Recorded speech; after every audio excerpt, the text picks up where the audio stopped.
I'm Don Niles of Dairy Dreams, and you find us right now in one of the nursery barns for our newborn calves here at Dairy Dreams Dairy Farm. This is a 60 cow nursery barn that's just been filled. It takes us about 3 or 4 days to fill a new barn. We've got 8 barns identical to what you see here. We're typically feeding about 300 to 330 calves milk at a time.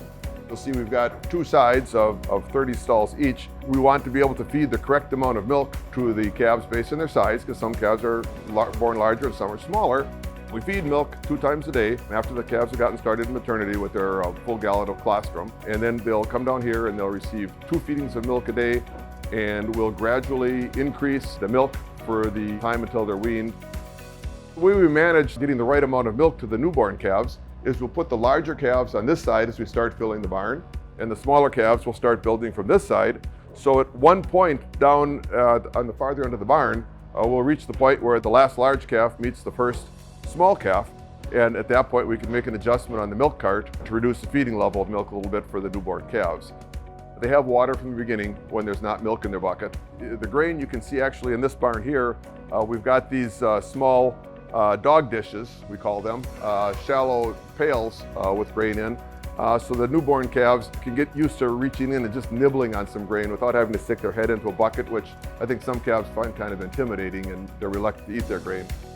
As far as the day-to-day operations with the calves, that would be the Dairy Dreams calf team. We'll have the manager go through a once-a-day look for calves. Calves with scours need electrolytes, either orally and or IV electrolytes. They're in charge of the vaccination program. We'll use the pulse needleless injection system for leukosis control, so we're not using one common needle between several animals. We are dehorning the cows with paste dehorner when they're 1 day old, and we find that at that age they're not likely to rub it off very easily, and we're able to do the dehorning without any great discomfort for the calves also.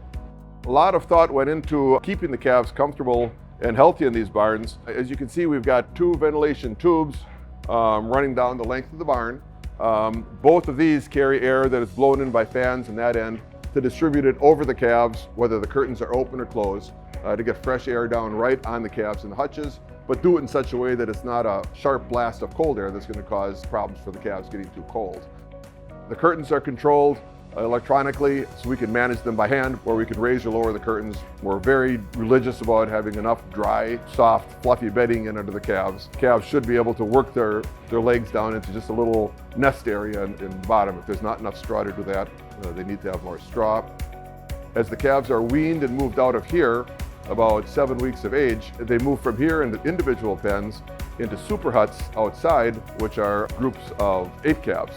We take the weight data as we're moving out of here, and we'll put the largest 8 calves together in their group. The next largest 8 calves will be in their group. So we're sizing them in their first group housing as appropriate for having similar sized calves together in the same spot. We're very particular about how we pick the people that will take care of these calves. The calf workers, we want to have the people that have shown us the most empathy to animals, that they care about the animals. We want that kind of person working on our calves. So we make the calf team a little more specialized of an opportunity, and when somebody shows us those skills or characteristics in the parlor after 6 months to a year, that's likely the person we're going to pick to come out here and work on calves. As far as the care and feeding for our pre-weaned calves, we firmly believe that that's the core of our herd. That's our future right there. We know there's many tremendous commercial calf raisers in the world, but we feel for us, we sleep better at night knowing that we've got our own future here within our hands.